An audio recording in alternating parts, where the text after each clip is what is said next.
शाला में अगली क्लास कैसे पीएम मोदी का मिशन 400 पूरा होगा। 2024 के चुनावी जंग में पीएम मोदी ने मिशन एनडीए 400 प्लस रखा है और जिस तरह के हालात विपक्षी खेमे में नजर आ रहे हैं उसे देखकर तो यह मिशन इम्पॉसिबल तो बिल्कुल नजर नहीं आता। हाँ, चुनौती भरा है, बड़ी चुनौती है दक्षिण भारत में।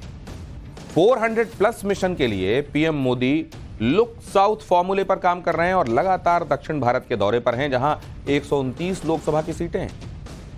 आखिर वो क्या मोदी सूत्र है जिसके जरिए टारगेट 129 के तहत मिशन 400 प्लस को लॉक किया जाएगा? ये रिपोर्ट। मोदी, मोदी, मोदी, मोदी, मोदी।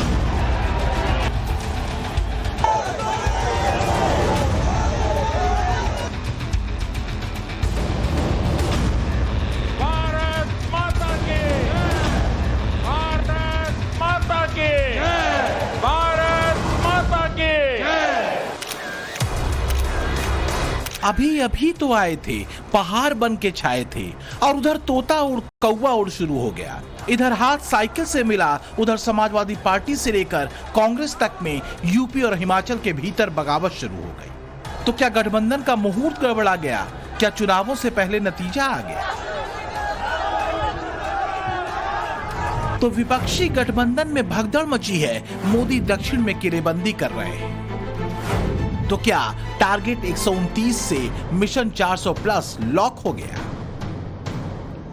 मोदी निकल चुके हैं अपने मिशन साउथ इंडिया पर। दृष्टि 129 के लक्ष्य पर टिकी है और मिशन 400 प्लस में ये सबसे अहम कड़ी है।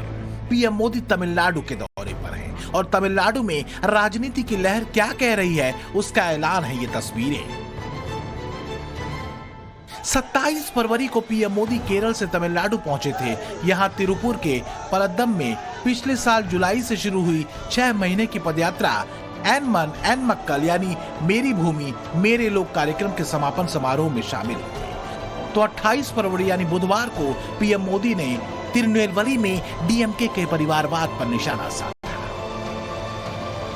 2024 के 24 के चुनाव में एक तरफ विकास और विजन की बात करने वाली बीजेपी है, वहीं दूसरी ओर डीएमके और कांग्रेस जैसी पार्टियां हैं। ये सरकार में इसलिए आना चाहते हैं ताकि अपने परिवार को आगे बढ़ाए, अपने परिवार की जेब भरे। इनसे पूछिए कि तमिलनाडु के विकास के लिए वे क्या करेंगे। मोदी का लक्ष्य है उत्तर और दक्षिण भारत को सांस्कृतिक राष्ट्रवाद के सूत्र से जोड़ना और ऐसा कर पाने में वो कितने कामयाब हुए हैं इसका संकेत मोदी की यात्राओं में उमड़ी भीड़ और रोड शो में मोदी से संवाद करते लोगों की तस्वीरें देती हैं। राजनीतिक विश्लेषक तो यहां तक कहते हैं कि 2024 के चुनावों में बीजेपी दक्षिण भारत से एक बड़ा सरप्राइज दे सकती है। इस साल यानी अब तक सिर्फ 2 महीनों में पीएम मोदी ने 2 दौरे केरल के किए हैं, 2 तमिलनाडु के और एक बार पीएम मोदी आंध्र प्रदेश के दौरे पर पहुंचे हैं। अगर देखें तो इन तीनों राज्यों में लोकसभा की कुल 83 सीटें आती हैं, जिसमें केरल में 20 सीटें हैं, तमिलनाडु में 39 और आंध्र प्रदेश में 24 लोकसभा सीटें आती हैं।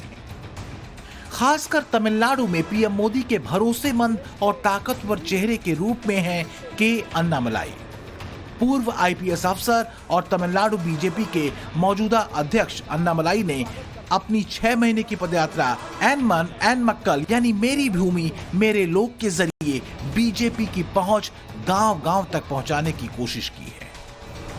मोदी विजन और अन्नामलाई का कन्विक्शन एक बड़ा उलटफेर तमिलनाडु की राजनीति में कर सकता है।